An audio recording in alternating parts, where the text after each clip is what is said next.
o cómo trabajar con el patrimonio mueble e industrial. Bueno, pues, hola de nuevo. Va a ser muy breve porque lo que pretendemos es, que vengan y lo vean, o sea, esto es publicidad pura y dura. Pero en realidad vengo a hablar de un proyecto que yo solamente soy un mínimo portavoz. Esto es algo que viene de hace mucho tiempo. Es un trabajo de compilación de patrimonio mueble que empezó ya en la década de los 80 y que, bueno, que hoy tenemos lo que tenemos porque alguien se le ocurrió, que decidió que eso merecía la pena. Para un museo de la industria, pero en el mientras tanto, el depósito de patrimonio mueble industrial del Departamento de Cultura del Gobierno vasco es eso, un depósito para ser visitado. Lo que tenemos aquí, bueno, pues es un patrimonio industrial trasladado, por tanto no hay un contexto. Podemos identificar cuáles son los contextos y lo que aquí ahora está expuesto pues es una larga trayectoria de un proceso que comenzó bueno, pues con una etapa anterior, una etapa que se encontraba en un depósito. Upi, a mí, a esto ya no, esto no va conmigo.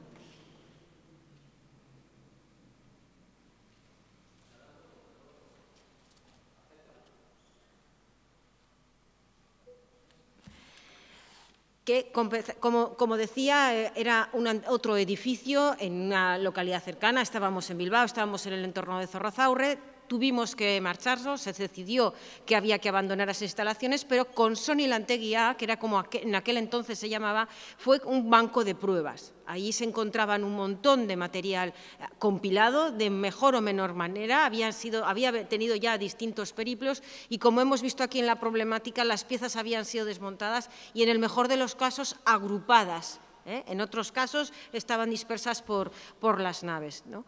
Si tuviéramos que hacer la secuenciación cronológica, pues sería 1982, se empieza la adquisición de material de patrimonio mueble, de fondos de maquinaria, con ese deseo de hacer un museo de la técnica de Euskadi en Baracaldo. Luego hemos vuelto al comienzo, hemos hecho el viaje de ida y de vuelta.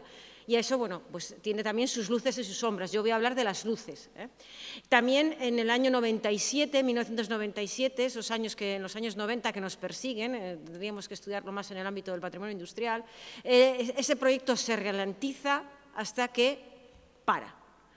Y no es hasta el 2002 cuando se trasladan los materiales, porque se necesitaban la nave en que estaban estos materiales, se traslada a Zorrozaurre, a una antigua nave a término de electricidad con Sony que bueno, pues reunía por lo menos las condiciones, al menos para algunas piezas. Es verdad que ahí también hubo muchas sombras.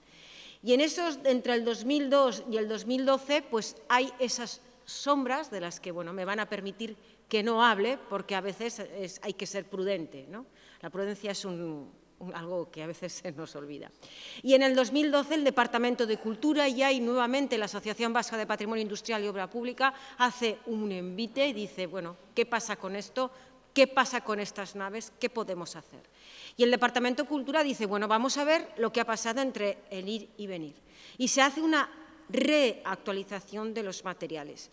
Y en esa reactualización de los materiales vimos que había material que estaba catalogado, y un material que había llegado de procedencia desconocida, que había ido entrando, que no estaba siglado, que no teníamos exactamente no sabíamos de dónde venía, ¿no?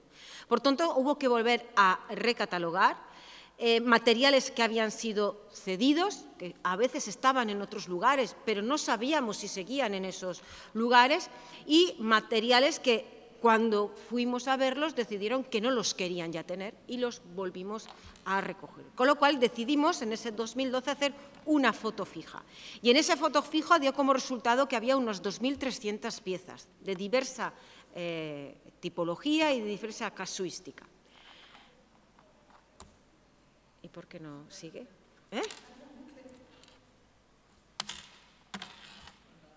Nada, no pasa nada. Esto es muy fácil.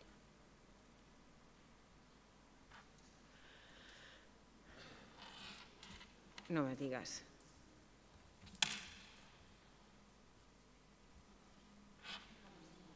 ¿Se ve aquí?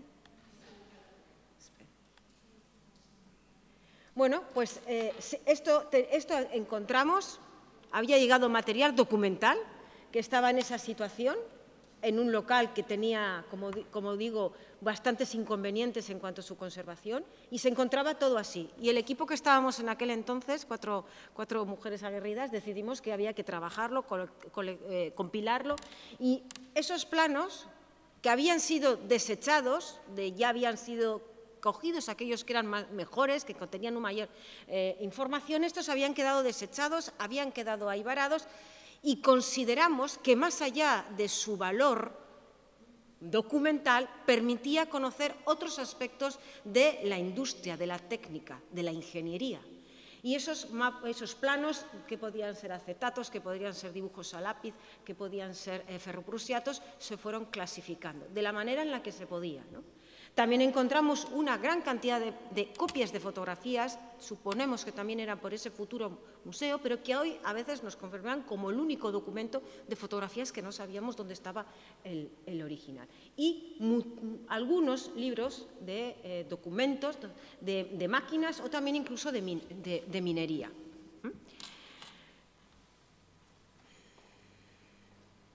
Perdón. Por tanto, esto es lo que llegamos a tener, y con esta base hicimos algo que comenzó una nueva etapa. En 2015 decidimos que íbamos a hacer unas visitas de manera puntual, unas visitas piloto, que si salían bien, pues todos estaríamos encantados, y si salían mal, pues las responsables eran las que habían propuesto hacer esas visitas. Y aprovechamos una efeméride que se celebra en todo el territorio español y en el caso del vasco también, que son las Jornadas Europeas de Patrimonio, es decir, gente que le interesa ver espacios que no se pueden ver en la mayoría de las ocasiones. Y decidimos también comenzar a trabajar con el barrio, empezamos a trabajar con los centros educativos y colegios profesionales, y empezamos a tejer con personas como Ondare Laguna, que es una comunidad que trabaja en temas de redes sociales, que se dedican a trabajar sobre el patrimonio, ¿no? Y a partir de ese momento, en 2015, comienza ya un proceso que en 2019 el Departamento de Cultura del Gobierno vasco decide que va a abrir de manera continuada todos los viernes. De haber estado cerrado, de haber sido un espacio que no se visitaba, a por lo menos una vez los viernes se podía hacer bajo demanda. Y es verdad que hubo mucho interés. Y pasó también el COVID, ¿no? Y el COVID supuso un parón. Y dijimos, o cerramos o nos reinventamos. Y ahí también decidimos ver que las redes sociales podían ser nuestros aliados, ¿no? Y nuestros aliados. Y ahí decidimos, desde la Asociación Vasca de Patrimonio Industrial, que las redes nos podrían saber esas visitas que no se podían hacer. Y todos los viernes planteamos una pieza con una historia, como si estuviéramos haciendo esa visita guiada, ¿no?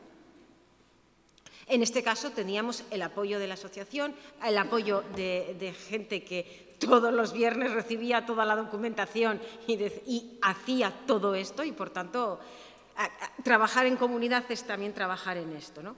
En paralelo, ¿qué estuvimos haciendo? Estuvimos recuperando piezas. Algunas piezas fueron importantes, pues no las podemos ver, pero que eran, porque no se puede ver, que eran principalmente aquellas que tenían una capacidad evocativa. Y comenzamos con una maqueta histórica, un convertidor Bessemer del año 41, que pudimos volverle a darle movimiento. Para ello teníamos un ingeniero que nos ayudaba en esas partes, y comenzó poco a poco a ver que limpiar las máquinas, acondicionar las máquinas, podía ser más que simplemente un hecho casi didáctico, podía convertirse en una situación mejor. A partir de ese momento trabajamos en esa capacidad interpretativa y en esa capacidad educativa y formativa. Esto es lo que más cuenta, la capacidad formativa. No, en el caso concreto de hoy, Orkonera Bilduma no sigue esta línea. Ojalá pudiera haber una parte formativa que permitiera la recuperación patrimonial de estas piezas. Y comienza una segunda etapa, ahí es donde nos encontramos, volvemos a Luchana, en estas primeras pequeñas naves es donde se encontraban esas piezas en el año 82, Y en estos espacios se decide que se van a utilizar, uno, para exponer una serie de piezas bien paletizadas, donde se hacen las visitas guiadas, contando un discurso concreto, y otro que sería el simple almacenaje, ¿no? En esa exposición se cuentan, sobre todo, lo hicimos con un carácter, bueno, pues esta es la nave de almacenaje, donde se expondrán, se podrán tener esas máquinas para que puedan ser pedidas por otros espacios o simplemente para ese futuro museo de la industria, si es que llega. Es verdad que el espacio tiene una serie de limitaciones. El patrimonio industrial, hablamos ayer del gigantismo, no todo es gigantismo, pero sí hay cosas que nunca van a poder entrar aquí, ¿no? Y hoy tenemos este espacio expositivo que tuvo un discurso que tenían que ver con un elemento expositivo. Eran 100 piezas con representación geográfica, iconográfica, capacidad interpretativa, hablando de la cultura material y la cultura inmaterial. Y sí que me gustaría recordar que la colección en 2022 se blinda legalmente. Es una colección que tiene protección legal. Eso es un elemento importante. Todas las piezas que van entrando van formando parte de ese catálogo y, por tanto, tienen una protección legal. Actualmente, la Dirección del Patrimonio Cultural del Gobierno vasco asume la gestión completa, analiza también los que son los incrementos de los fondos y, para acabar, os voy a mostrar que se ha hecho una nueva nave, esta nave central, donde se prevén nuevos usos. Eso también sería parte de las sombras. Ahora estamos trabajando, o el Departamento de Cultura, bueno, pues quiere saber hacia dónde encaminar, pero también seguimos cogiendo material. Y recientemente ese nuevo espacio supuso una nueva exposición sobre la industria y las mujeres, una Ardatza Neurtus, que pretendía hablar sobre el cuerpo humano y las primeras medidas de la industria, y algunas piezas de la colección pasaron a este espacio expositivo que ya acabó su vida. Y, como decía, se han recuperado algunas piezas, una locomotora que hoy está en ese espacio, es una locomotora de Altos Hornos de Vizcaya, el modelo 44, modelo Borsin, que vino de la factoría ArcelorMittal de Basauri, y luego también cartelería menor, de una fábrica de rotulados esmaltados que la familia lo tenía, lo iban a perder y, bueno, pues lo ha donado. Simplemente quiero decir que esto va de personas. Esto es un esfuerzo, la Administración pone mucho, el esfuerzo económico, pero va de personas desde las partes técnicas, desde el Departamento de Cultura del Gobierno vasco, que sigue creyendo en esta locura. También en las personas y en los colectivos, en la Asociación Vasca de Patrimonio Industrial, en su capacidad de decir, señores, señoras, tenemos esto, hagamos algo con ello. Y, en definitiva, también de las personas que todos los viernes, todos los colegios profesionales, los niños y las niñas que vienen a visitarlo, quieren comprender lo que ha sido una parte importante del patrimonio industrial. Esto es lo que hacemos, visitas guiadas. Hay un background importante detrás, nos vienen colectivos de especialistas, pero también gente curiosa, y yo solamente les pido que, por favor, se acerquen, entren en Orconera, orconera@euskadi.eus, ahí pueden ver el museo virtual, van a ver las piezas colocadas en su sitio, con una pequeña ficha, y si pasan por el País Vasco, pues háganos una pequeña visita. Es que ricasco.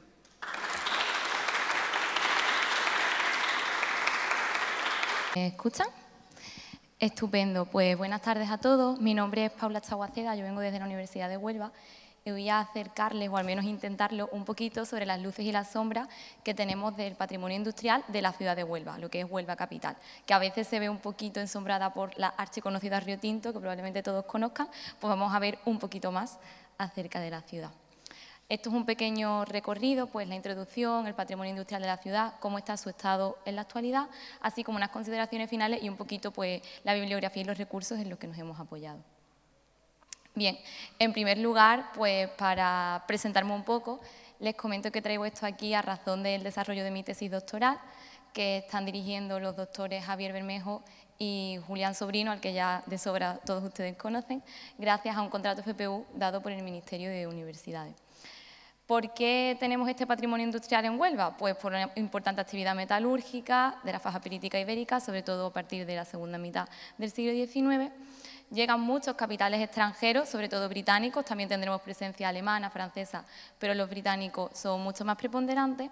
Y gracias al surgimiento de esta arqueología industrial nos hemos podido acercar a estos bienes desde una perspectiva científica y también desde un plano que ha avanzado a lo patrimonial y lo social.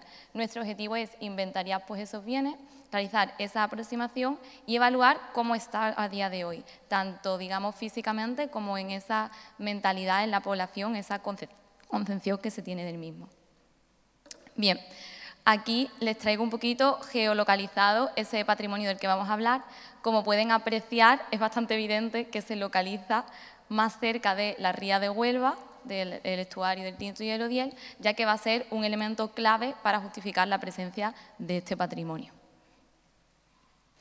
En primer lugar, hablamos de los muelles de descarga de mineral. Tenemos 2 a día de hoy, llegamos a tener 5 en la ciudad.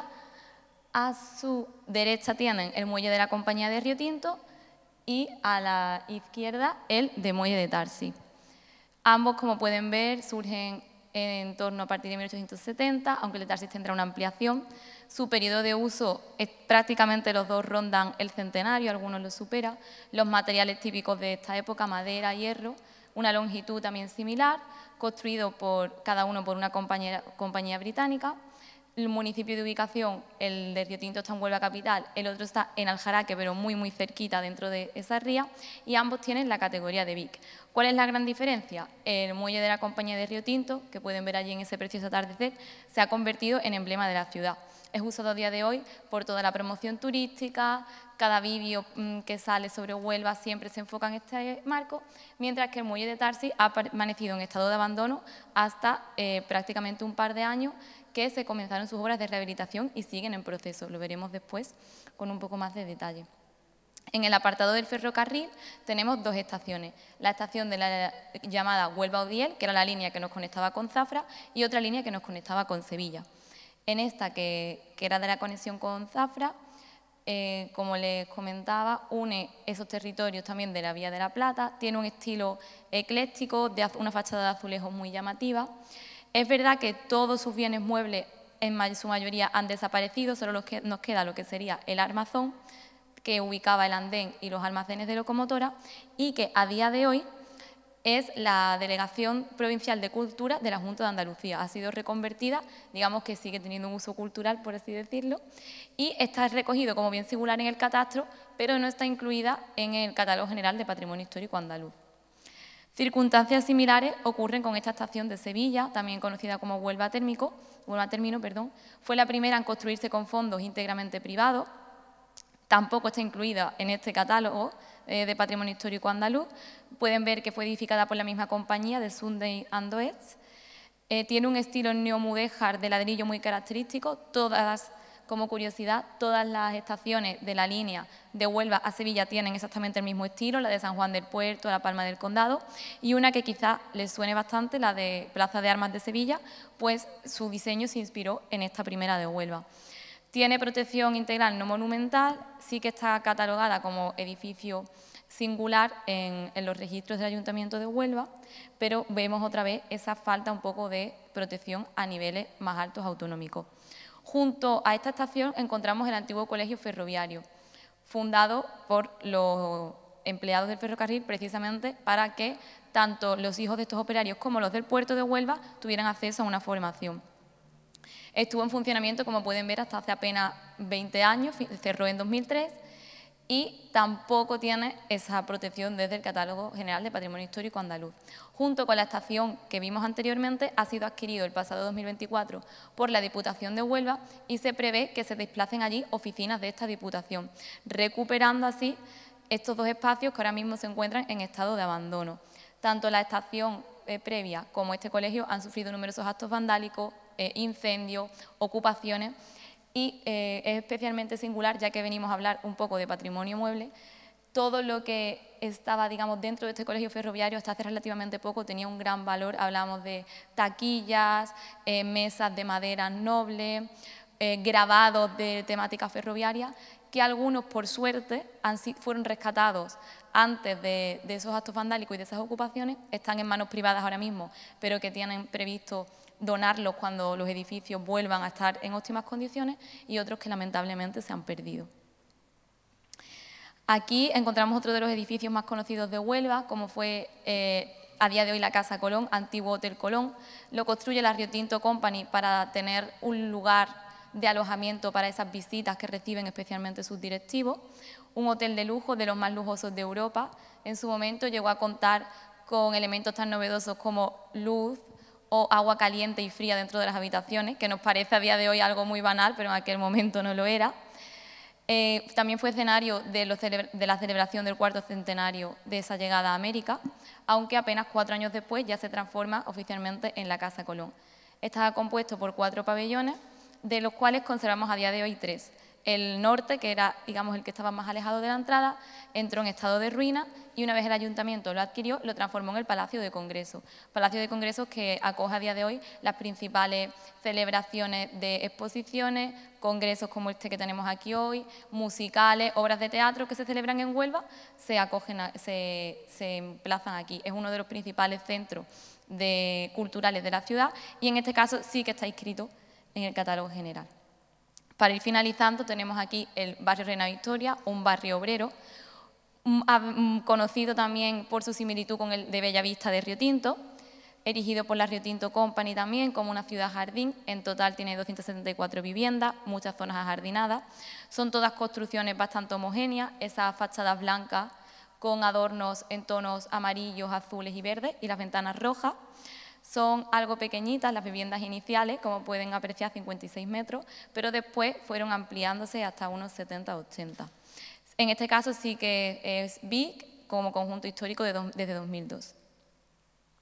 Bien, ¿y cuál es el estado y la situación que tenemos a día de hoy? Pues como pueden apreciar, tenemos una falta de figuras de protección institucional bastante importante en varios de estos bienes, especialmente en las antiguas estaciones de Zafra y Sevilla y del Colegio Ferroviario. Se intentó que el Colegio Ferroviario fuera declarado zona patrimonial junto con la estación en el entorno del ferrocarril, pero en 2016 se quedó, digamos, en stand-by. A día de hoy, que está prevista esa remodelación y se ha producido esa adquisición por parte de la Diputación, esperamos pues, que esta propuesta marche bien como zona patrimonial o como elementos aislados. Hemos sufrido la eliminación de parte de las estructuras. Esa estación de Zafra nos queda solamente el armazón. El muelle de la compañía de Rio Tinto a día de hoy es un espacio adaptado al paseo, pero tampoco conserva ninguna de sus grúas o los amarres de los barcos que en su día albergó. Y el barrio obrero ha perdido sobre todo zonas de los muretes de alrededor para permitir el acceso a los coches, que claro, cuando se concibió jamás pensaron que aquellos obreros alguna vez pudieran tener coches, pero la evolución de la sociedad ha cambiado las tornas. Tenemos un avanzado estado de deterioro en varios de ellos, en el muelle de Tarsis, en el Colegio Ferroviario o en la antigua estación de Sevilla, que por suerte parece ser que será revertido en los próximos tiempos. A día de hoy, pues tampoco la sociedad de Huelva está muy, digamos, enterada, por usar la palabra, de cuáles son esos elementos o qué historia tienen. Se están haciendo diferentes estrategias. Ahora, por ejemplo, se está celebrando la segunda semana del legado británico en mi ciudad, precisamente para poner en valor todo este patrimonio y divulgarlo entre los propios ciudadanos. Están teniendo muy buena acogida, lo cual pues, también es bastante positivo de cara a futuras actuaciones. Y notamos de verdad un mejor estado en aquellos edificios que han continuado en uso prácticamente ininterrumpido desde su creación, como son la Casa Colón y el Barrio Obrero, que si bien se han realizado actuaciones en ellos, y de hecho la Casa Colón va a entrar en unas obras de restauración en breve, esa, digamos, no interrupción del uso se ha notado mucho a bien en su estado actual. En cuanto a las consideraciones finales, pues podemos afirmar que tenemos una abundante presencia, por suerte, de bienes de carácter industrial en la ciudad, no solo en la provincia, que son los más conocidos, pero la capital y su entorno más cercano, como puede ser también el pueblo minero de Corrales, tienen una gran riqueza. La conservación y la preservación ahora mismo presenta un estado dispar. Tenemos abundantes problemas y muchas necesidades de reparación y restitución de elementos, pero lo importante para quedarnos con un buen sabor de boca es que hay un gran potencial para la puesta en valor, para esa divulgación y esa difusión. y estos además son a día de hoy uno de los bienes más singulares, monumentales y visibles con los que contamos en la capital, lo cual lo convierte además no solo en un recurso patrimonial, sino también turístico y educativo de cara a la ciudadanía y a aquellos que nos vengan a visitar. Aquí les presento, bueno, un poquito, esto es mucho letrajo de bibliografía y webgrafía que hemos empleado. Y finalmente, pues, agradecerles, por supuesto, mucho su atención.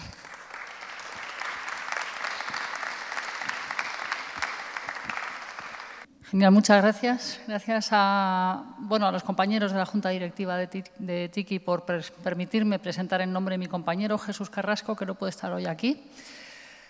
Y ahora quería centrar también la atención en cómo ayudar a educar y a innovar desde la evolución del patrimonio salinero que ha vivido en los últimos 25 o 30 años. Bueno, esto es lo que expliqué antes, lo que hace IPAISAL. Y aquí verán ustedes en el índice que hablo de Salinas 1.0, 2.0, etcétera.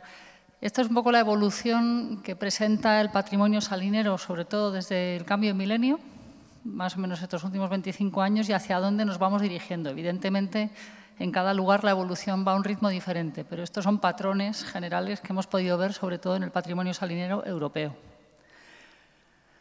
Bueno, en primer lugar, una salina está pensada y diseñada para producir sal, es decir, es algo del sector primario, ni siquiera industrial, aunque en algunos casos hay una cierta transformación, hay una cierta industria, pero la intención es sacar sal y todo lo demás es accesorio.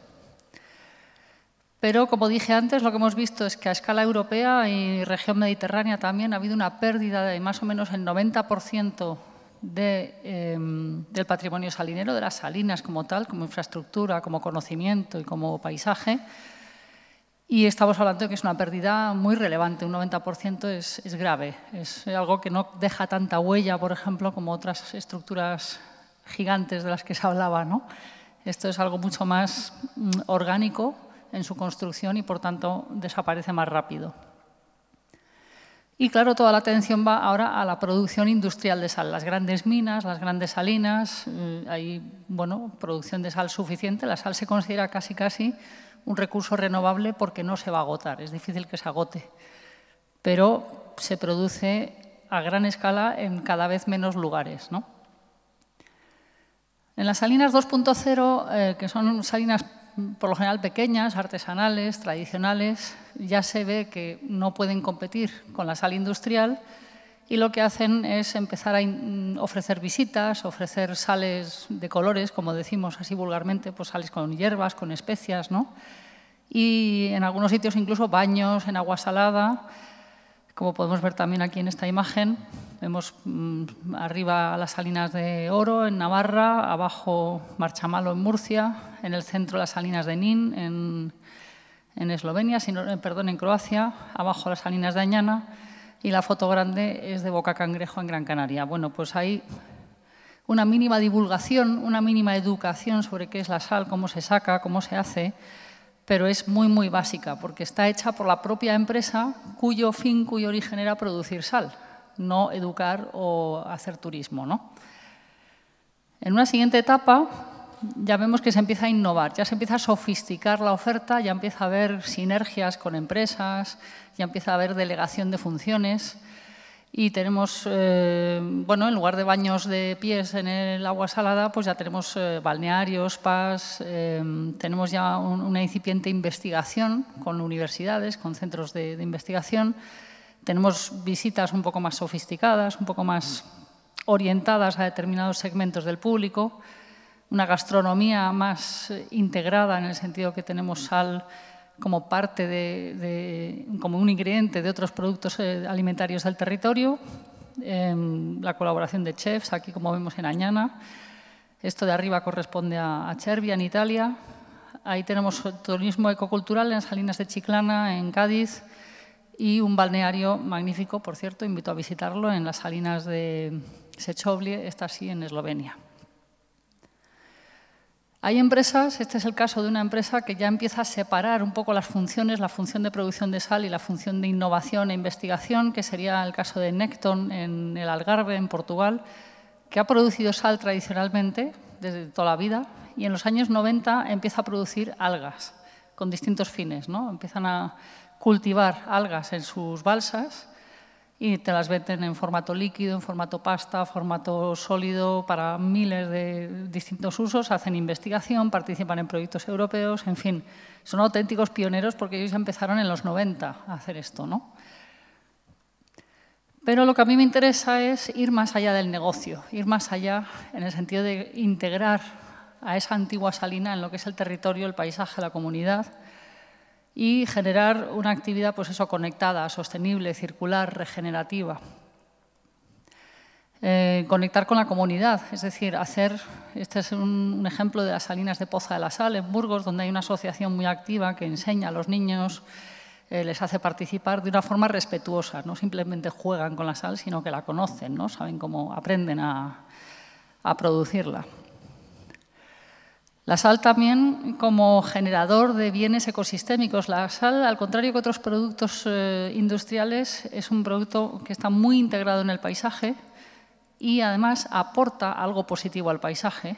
Es decir, que la producción de sal genera biodiversidad. Esto requeriría una explicación un poco larga, pero conecta muy bien estas tres P's, ¿no? Las personas, el producto y el paisaje, de una manera muy transversal y muy horizontal, ¿no? Muy a igual escala en esos tres niveles y genera también beneficios para el ecosistema.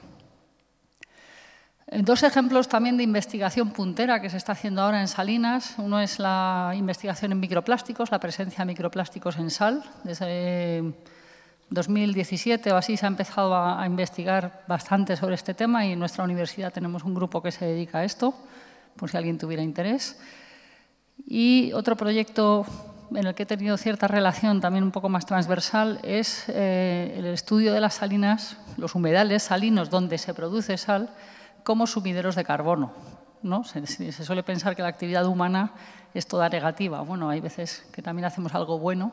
Eso es lo que se está investigando ahora, en concreto en Marchamalo, en Murcia, donde también colaboramos.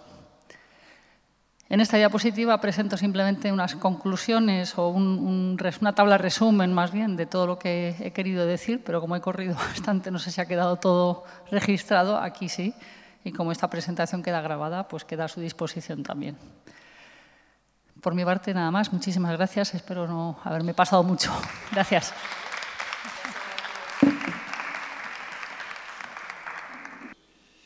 Mi comunicación pues, trata un poco del patrimonio mueble que aún se conserva en la antigua fábrica siderúrgica de Duro Felguera.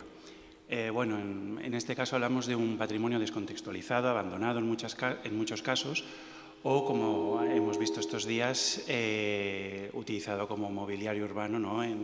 A veces en arcenes, en el mejor de los casos, en glorietas. Entonces, presentamos este patrimonio y cuál es la alternativa que proponemos, ¿no? y cómo lo vamos a hacer, ¿no? Para poder recuperar otra vez, ponerlas en su contexto histórico-social y dotarles de un valor educativo que es el que a mí como profesor más me interesa. Bueno, un poco el contexto histórico rápidamente. En 1857 se constituye Duro y Compañía, que es actualmente el grupo Duro Felguera, que ya no es una empresa siderúrgica.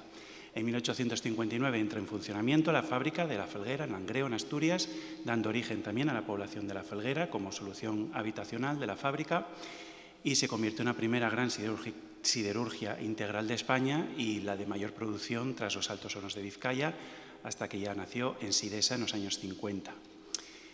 La fábrica se cerró en 1984 y hubo un acuerdo pionero en el patrimonio industrial de conservación de los edificios de la fábrica, no de los altos hornos ni de las estructuras, pero sí de los edificios. Este acuerdo no hacía hincapié en el patrimonio mueble, con lo cual el que se ha conservado por casualidad, porque quedó abandonado en algunos talleres y otros porque se dispersaron por la zona y se quedaron pues, ocultos en arcenes o en carreteras. En el año 2006 se inauguró el Museo de la Siderurgia, que es el que ven ahí en la imagen, que ya es un poco clásica del patrimonio industrial en España, en la torre de refrigeración, pero se inauguró en esa torre como paso previo a un espacio más amplio, porque se conservan las naves de acería, Una ampliación que nunca ha tenido lugar, estamos esperando por ella, con lo cual también no hay sitio para exponer, bueno, hay sitio, todo lo contrario a lo que decíamos ayer, hay sitio para exponer maquinaria, pero no se hace. Entonces, el problema al que nos presentamos es el de descontextualización y abandono, piezas dispersas en naves cerradas, sin uso, bajo llave, en algunos casos naves abandonadas, y esto lleva al deterioro de estas piezas expuestas al vandalismo, a accidentes, etcétera. Bueno, esto es un poco el inventario que yo he hecho, aunque hay más piezas, porque después de presentar la comunicación he ido encontrando más piezas en la calle, que lo he dividido en 4 elementos. La maquinaria de vapor, la maquinaria pesada, la maquinaria metalúrgica y luego un caso particular de escultura. Las fechas son aproximadas porque no existe un inventario, entonces algunas sí que sé la fecha exacta y otras pues las he datado o con aportaciones de personas o con inteligencia artificial. El diagnóstico, entonces, empezamos por la maquinaria de vapor. La locomotora más antigua es de 1885, de Bélgica, traída a funcionar a la fábrica más tarde, y la última de 1962, que es la última locomotora de vapor fabricada en España. La Pedro Duro II, que es la de la derecha. Estas algunas están restauradas porque hace más de 10 años se restauraron por una escuela taller y se expusieron en una de las naves de acería para enseñarlas al público. Se enseñaron solo durante unos meses y luego se cerraron bajo llave y llevan más de 10 años cerradas, con lo cual no se pueden visitar. Entre ellas está también una grúa de vapor de 1920, la Leona, que se llama así por el rugido que hacían los engranajes cuando funcionaba, ¿no? Entonces también ahí tenemos esa relación con el patrimonio social, ¿no? Los sobrenombres, muchas máquinas que tienen sobrenombres que le fueron dando los propios trabajadores. El valor didáctico de la maquinaria de vapor es muy grande para el público en general y en particular para niños o para adolescentes que bueno, ven aquí los cambios productivos y bueno, siempre llama mucha atención las locomotoras de vapor, ¿no? Esta es una imagen antigua del parque amplísimo que tenía de locomotoras la fábrica, está la Leona a la derecha y que se utilizaban solo dentro de la fábrica, algunas atravesaban el pueblo para ir a otra sección que tenía la fábrica al otro lado del casco urbano. La maquinaria pesada, pues conservamos cucharas, crisoles, conos de escoria, lingoteras, como estas que tenemos aquí, la más antigua es de 1920 y las últimas de los años 60. Estas, pues lo mismo, se conservan por casualidad. Fueron colocadas en el polígono industrial que hay cerca del Museo de la Siderurgia. La cuchara está en una gasolinera, pero bueno, están ahí expuestas a la humedad, sin ningún tipo de cartel ni indicación, ni introducidas en el discurso, que es de lo que se supone que tiene que ir un museo, ¿no? Que se elabore un discurso histórico. Se da la paradoja de que dentro del Museo de la Siderurgia pues están las reproducciones en plástico de estos elementos, como esa cuchara de convertidor Bessemer. Y fuera están, a 500 metros del museo, sin que nadie las vea, cubiertas de maleza, las originales. El molino de trituración de minerales, lo mismo, está a 1 kilómetro de la fábrica en una rotonda. Aquí se ve cerca, pero vemos que la rotonda es bastante grande, así que queda ahí alejado. Salvo las personas que sepan de esto, nadie sabe lo que era eso ni para qué servía. Además, esto también tiene un sobrenombre, los rulos, nos sirve también para el discurso del trabajo femenino. La trituración de minerales en el siglo XIX lo hacían las mujeres y los niños. En el exterior de la fábrica era un trabajo muy peligroso porque los polvos, los minerales de trituración de la dolomita y la caliza se metían en los pulmones, se hacía con mazos y pico y mazo, después es cuando se introdujo el molino de trituración y vemos que estas imágenes son las dos de la fábrica, una es un cuadro, la otra ya es una fotografía, pero es el mismo oficio unos años más tarde porque vemos las montañas de minerales y las mujeres con los cestos. El motor de laminación también se conserva, en este caso, a 25 kilómetros porque está en la Escuela de Ingeniería de Gijón. Cuando tenemos la nave de laminación allí vacía, que creo que es el lugar donde debería de estar. La maquinaria metalúrgica, pues lo mismo, se encuentra esparcida alrededor del museo. Algunas piezas están mejor conservadas porque se restauraron cuando se inauguró el museo y otras están en mal estado o abandonadas. Prensas, tornos, motores, módulos de mando, en fin, un catálogo, bueno, un catálogo no porque está sin catalogar y sin inventariar y no tienen ficha ni nada. Y en el interior de las instalaciones que están abandonadas de la fábrica, porque otras instalaciones son hoy oficinas y de empresas, pues hay un montón de maquinaria en algunos casos es europea, traída aquí más tarde para funcionar, lo mismo, abandonada y, bueno, corroída. Y este caso de una prensa excéntrica que se encuentra en otra rotonda, a 1 kilómetro de la fábrica, y cuando se colocó hace unos 15 años, pues un coche chocó contra ella, la tiró, es a lo que te expones que pase, si esto funciona como decoración, y lo único que hicieron pues fue al día siguiente volver a colocarla en su sitio y ahí está, dando la bienvenida, pero sin ningún tipo de información. Una prensa que es especialmente antigua, la en este caso. Y luego ese caso más diferente, ¿no?, que es el arte mueble, que también había salido esta mañana, creo. Aunque no sea una maquinaria, forma también parte del patrimonio local. Este era un monumento al trabajo, bueno, al productor. Es un monumento de los años 50, con lo cual utiliza un lenguaje prudente, concebido como una fuente para situarse en los pies de uno de los altos hornos. Cuando se derribó la fábrica, pues fue desmantelado y las piezas pues también están por ahí esparcidas, ¿no? Representa las 3 edades del hombre, representa los 3 pasos productivos de la siderurgia, minería, fundición y metalurgia, y las 3 actividades de Duro Felguera. Varias asociaciones han dicho hincapié en que sería bueno recuperarlo. No pasa nada porque no esté en el entorno del Musi, pero podría estar en un parque, en una plaza, ¿no?, y volver a recuperar el sentido del monumento. La propuesta de intervención que hacemos entonces es, en primer lugar, inventariar todas estas piezas y rehabilitarlas a través de escuelas taller o de convenios con la universidad. Pero lo primero, inventariarlas. La ampliación del Museo de la Siderurgia, que iba esperando 19 años por esta ampliación, es necesaria. Hay espacio de sobra. Tenemos ahí el grupo Igner, las naves de acería de 200 metros vacías, las naves de laminación, para poder ser conservada in situ y ser mostrada a los visitantes y hacer todo ese discurso que decíamos, ¿no? La maquinaria que conservamos tenemos desde el tratamiento de los minerales, el transporte, la metalurgia, la fundición, es decir, que hay todo un discurso narrativo que se podría aprovechar. Y la declaración de bien de interés cultural de la fábrica. Es incomprensible que la fábrica de la Felguera no haya todavía sido declarada bien de interés cultural. Así que yo mismo estoy realizando un informe para incoar expediente como ciudadano anónimo o lo que sea, porque existe esa posibilidad, porque no es, como digo, comprensible que todavía no haya sido declarada bien de interés cultural, solo tiene protección local, ¿no? Y Langreo es siderurgia y minería, no son ni catedrales, ni conventos, ni monasterios. Este es nuestro patrimonio. Entonces, en primer lugar, el retorno estratégico de las piezas que se encuentran dispersas, diseminadas por el casco urbano o incluso en otros municipios, desplazamiento en el interior de la fábrica, en los nuevos espacios musealizados, uso social, programas educativos, comprensión tangible del proceso, memoria e identidad, por lo que decíamos de estas herramientas pertenecían a los trabajadores y después pertenecieron a toda la comunidad. No hay más que ver canciones, poemas, cartelería de las fiestas, en todos están ruedas de engranajes, yunques, martillos, palas, altos hornos, quiere decir que forma parte de la historia local, colectiva. Y también enfocado a un turismo responsable, cuando algunos ya están diciendo que Asturias está saturada de turistas y que hay que empezar a mirar esto y tal y cual. Bueno, pues en las cuencas mineras estamos deseosos de que vengan turistas porque no están masificadas y tenemos mucho patrimonio industrial y gastronómico y demás que mostrar.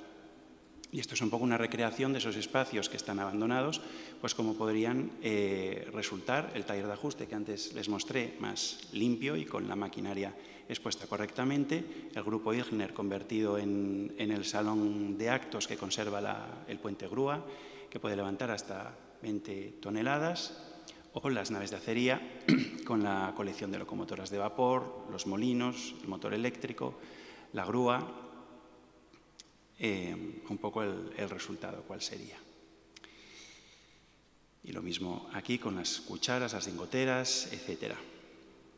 Bueno, entonces inventariar, restaurar, recontextualizar, educación y comunidad como eje, no como un adorno, y gobernanza compartida y financiación mixta para un futuro sostenible. Si lo desean, pues este es el Twitter que tengo de Patrimonio Industrial, que algunos quizás ya conozcan, y donde intento pues, también abierto a las aportaciones que quieran siempre hacer para promocionar el patrimonio industrial en España. Muchas gracias.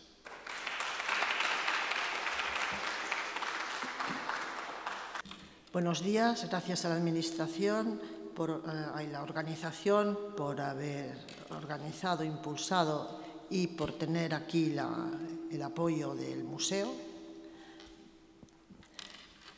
Bueno, voy a hablar de la sociedad civil en el rescate del patrimonio industrial, su entorno, en la Asociación del Museo de la Ciencia y la Técnica y Arqueología Industrial de Cataluña, que se llama las iniciales AMTAIC. Como sabemos, se ha repetido muchas veces, pero es muy importante la sociedad civil, la gente que se aglutina por un mismo motivo alrededor de algún elemento, de algún tema que trata de patrimonio industrial, de los entornos industriales, de los paisajes industriales, que gracias a esta sociedad, a estos grupos, se salvan muchas veces o si no se pueden denunciar, y es muy importante pues, el poder llegar a las administraciones de alguna manera con buen tono o con mal tono, pero se ha de poder conseguir algo. Entonces, desde que se empezó a valorar lo que... Voy a ir muy rápido porque si no, no me va a dar. Desde que se empezó a valorar lo que inicialmente se conoció como patrimonio histórico-artístico, el papel de lo que hoy conocemos como sociedad civil, que se organiza y se organizará en diferentes formas a lo largo de la historia, ha sido muy decisivo, tanto en el reconocer cuáles elementos debían protegerse e insistir acerca de la Administración para su conservación, como después opinar, intervenir en ellos, no siempre con éxito, pero de manera insistente y decisiva. Voy a explicar de manera muy resumida actuaciones de la asociación en la que he trabajado durante los 35 últimos años. Este es el logo. Bueno, en el año 1979, cuando en nuestro país se empezaba a hablar de patrimonio industrial, un grupo de ingenieros dentro del Colegio y la Asociación de Ingenieros Industriales de Cataluña fundó la Asociación del Museo de la Ciencia y la Técnica y la Arqueología Industrial de Cataluña, AMTAIC, como su nombre indica, y recogiendo una iniciativa de los mismos ingenieros catalanes en los años 30 del siglo pasado, que había quedado parada por la Guerra Civil. Se trataba, pues, de crear un museo de la ciencia y la técnica como existen otros en Europa, porque iban desapareciendo los elementos técnicos con las nuevas tecnologías y entonces ahí es donde había el problema de que no hubiera testigos. El objetivo se logró en 1986, cuando la Generalitat decidió crear el Museo Nacional de la Ciencia y la Técnica de Cataluña con la categoría de Museo Nacional, que tiene su sede en Terrassa, en una antigua fábrica textil de 12.000 metros cuadrados. El año 1992 coincidió con las Olimpiadas la inauguración oficial. Y tiene una colección fija que se llama Energeia, que es todo lo que es en torno a la energía. Ya desde el primer momento, la AMTAIC tuvo claro que su campo de actuación tenía que ser también el estudio, la defensa y la difusión del patrimonio industrial en general y colaborar con otras asociaciones y grupos que trabajan con los mismos objetivos, e incluyó entre sus miembros a arquitectos, historiadores y economistas, por ejemplo, y más interesados más.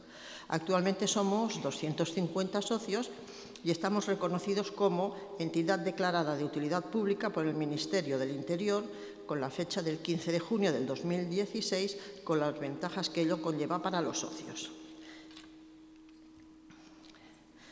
Una de las actividades muy importantes, hemos dicho la difusión, son las jornadas de patrimonio industrial que vamos creando. En 1982, la Consejería de Cultura de Euskadi y Cataluña organizaron en Bilbao las primeras jornadas sobre protección y revalorización del patrimonio industrial, y 3 años más tarde, la AMTAIC, por encargo de la Generalitat de Cataluña, organizó las segundas jornadas, rebautizadas como Jornadas de Arqueología Industrial de Cataluña. Estas jornadas se han ido repitiendo con periodicidad de 3 años, cada 3 años, que han ido tratando diferentes temas relacionados con el patrimonio industrial por todo el territorio, como por ejemplo la primera de estas catalanas fue en Hospitalet, después en Igualada, en Sabadell, en Gerona, en Manresa, Tierras de l'Ebre, Lérida, Barcelona Capital, Vic, y las últimas con motivo del 150 aniversario de los ingenieros industriales de Cataluña, nos dijeron si podíamos hacer estas jornadas en la sede de ellos en Villa Laietana. Entonces, estas se van a celebrar en Terrassa en el mes de noviembre de este año y estarán dedicadas a entender qué entendemos por patrimonio industrial del siglo XXI y cómo tratarlo. Bueno, esto es el boletín, que pues, este es el número 1, que funciona pues, desde 1989. Me dijeron así, oye, por favor, ¿quieres encargarte? Digo, oye, yo no he hecho nunca ninguna publicación ni nada. No, no, te encargas nada solo para la comunicación con los socios y tal. Digo, bueno, vale, pero no sé cómo va a salir, ¿no? Que sí, pues hasta el día de hoy, esto es lo que pasa. Los voluntarios que no podemos abandonar porque hasta el día de hoy, y ahora esto se ha transformado en lo que voy a decir. En el año 89 se decidió publicar el boletín para intercambiar información entre los socios y dar a conocer noticias locales y nacionales relacionadas con el patrimonio industrial. El primero tenía 4 páginas, ese, en blanco y negro, y se enviaba a los socios y bibliotecas catalanas por correo postal. El pasado diciembre salió el penúltimo número, el número 92, el número 93 salió el mes de julio, son 2 veces al año ahora, electrónico, tiene 80 páginas y un formato electrónico desde el 2019 para abarcar un público mucho más amplio en Cataluña, España, Europa e Hispanoamérica, que es como va. Se publican artículos en catalán, en español, con todos los artículos un abstract de 25 líneas en inglés. Noticias también extraídas de la prensa, de todo lo que yo puedo conseguir en diferentes diarios y relacionadas, claro, con el patrimonio industrial. Estos boletines se cuelgan en la web de la ANTAIC para el público en general. Difusión, pero también para la juventud, porque si no estimulamos a la juventud, pues esto se queda en una caja. En 1995 se decidió crear los premios Bonaplata anuales y de ámbito catalán para premiar trabajos de distintas temáticas relacionadas con el patrimonio industrial. Rehabilitación de edificios, restauración de máquinas, publicación de libros y artículos, trabajos académicos y también a una persona o entidad en el que está implicada con el patrimonio industrial.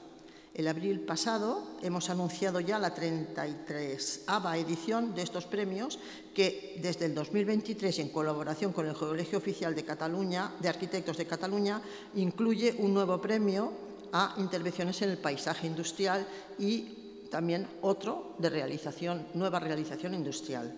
En 1998 se decidió crear los premios Bonaplata para jóvenes que premian trabajos de estudiantes en estos temas de patrimonio industrial del último curso de BUP y la formación profesional sobre temas relacionados con el patrimonio industrial. Este año hemos convocado la 26ª edición.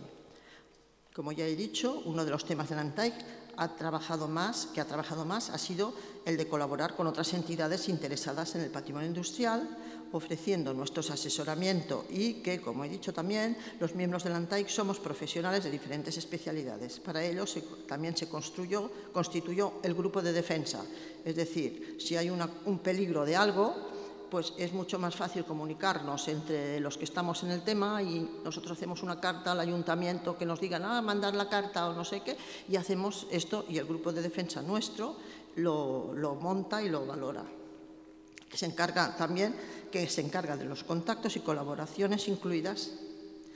Por su actualidad, me ha parecido interesante hablar de nuestra colaboración que dura desde el año 2007 en la defensa del conjunto de las 3 chimeneas de Sant Adrià de Besòs y otro caso que acaba mal, pero bueno, y el de la Fundación Parés. Una fundación, hay una funería quiere decir fundición. Estas son las 3 chimeneas de Sant Adrià del Besòs. La central de las 3 chimeneas que ocupa también parte del municipio de Badalona, era una central térmica de ciclo combinado construida en la década de los 70 del siglo pasado. Recogía agua de mar para la refrigeración de las instalaciones y funcionó primero con carbón, después con fuel y finalmente con gas entre 1973 y 2011.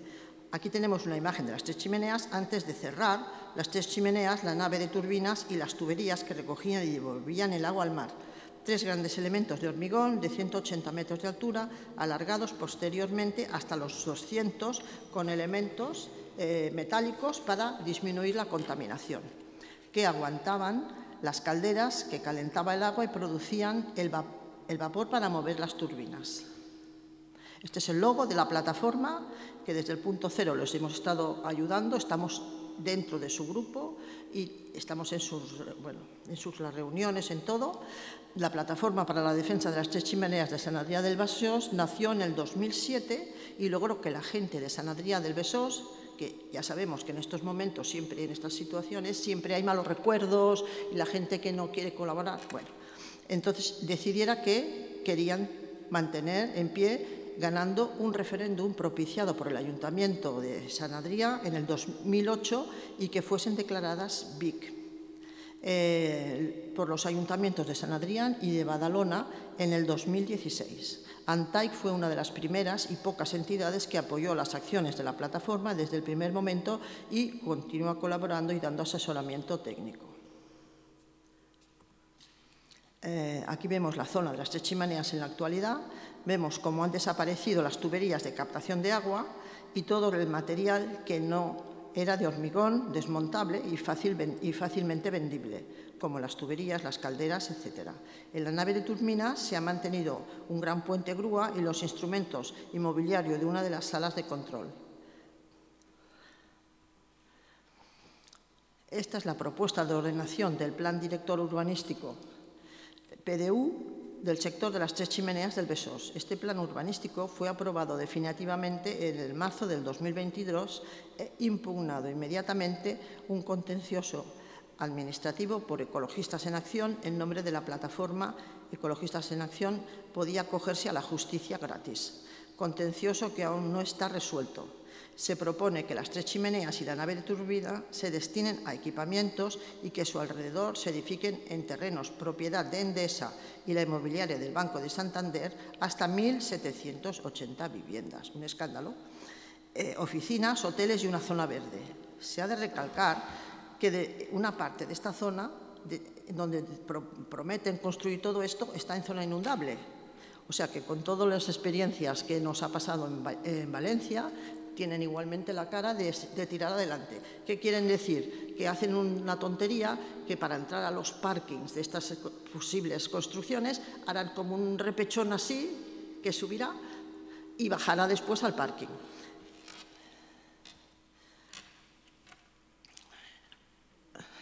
Al planificar, aquí estamos esta imagen que propone el PDU, al planificador le faltan 2 metros de equipamiento, 2 metros cuadrados, y la solución escogida es unificar las tres chimeneas con un volumen prismático horizontal que rompe absolutamente la imagen e idea original de los 3 elementos separados. Como es público, la nave de turbinas ha pasado como cesión anticipada a manos del Departamento de Cultura de la Generalitat de Cataluña para destinarla a Catalunya Media City y un gran hub audiovisual digital y el del videojuego.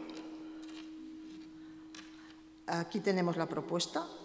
A pesar del contencioso, la Generalitat convocó un concurso para actuar en la nave de turbinas, concurso que ganó un equipo barcelonés de Arquitect Garcés, de Seta Bonet, asociado con uno de Nueva York, que se llama Marvel. Aquí vemos una imagen de la propuesta,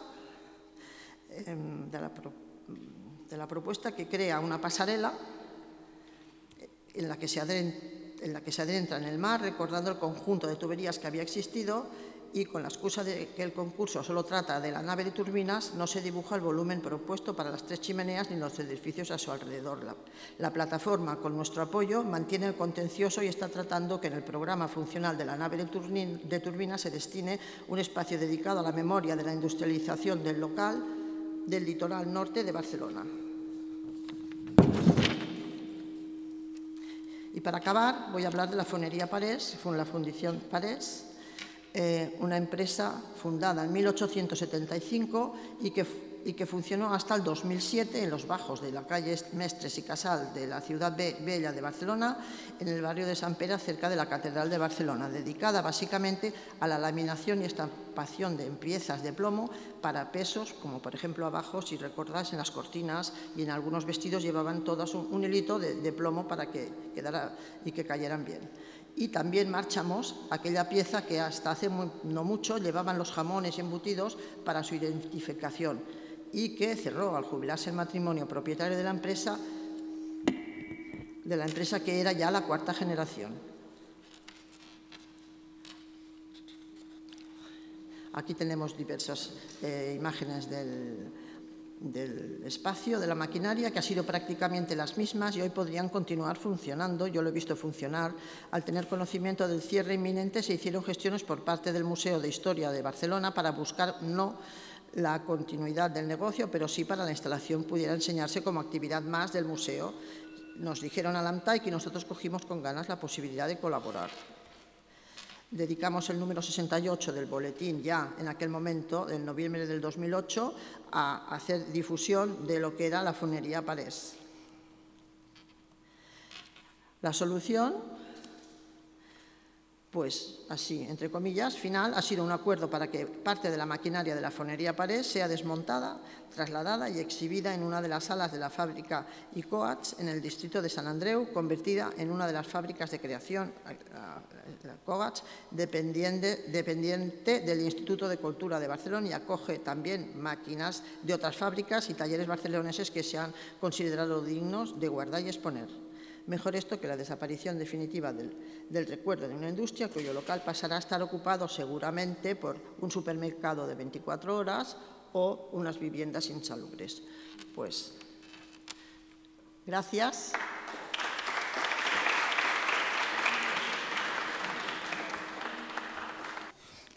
Bueno, muy buenas tardes ante todo, y nosotros vamos a hablar también de patrimonio industrial y una opción que tenemos en nuestra sociedad actual, que es la del ocio.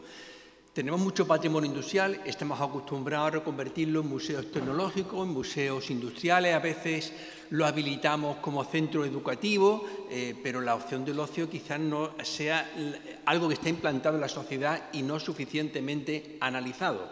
Lo que nosotros vamos a hacer en esta comunicación es analizar 5 ejemplos que hemos cogido de diferentes espacios europeos que están adaptados precisamente al ocio y la diversión, y a veces nos preguntamos cómo lo recepciona la sociedad, qué percepción tiene de ese reuso de ese patrimonio, y eso lo vamos a hacer con una tecnología que nos va a explicar Marco y que lo vamos a aplicar a estos 5 ejemplos que tenemos aquí y que comenzaremos a explicar cuando llegue el momento oportuno. ¿Comienzas tú primero a explicar? Comenzamos ya con... Vale, estupendo. Bueno, pues el primer ejemplo que hemos escogido es un ecomuseo, Ironbridge, que se encuentra en el Reino Unido, que tiene una cualidad, y es que aquí comenzó todo, que comenzó la revolución industrial. Aquí fue donde Abraham Derby, en 1709, descubrió la tecnología para conseguir el hierro fundido, la primera vez que pudo superar la barrera física de los 1500 grados centígrados para obtenerlo.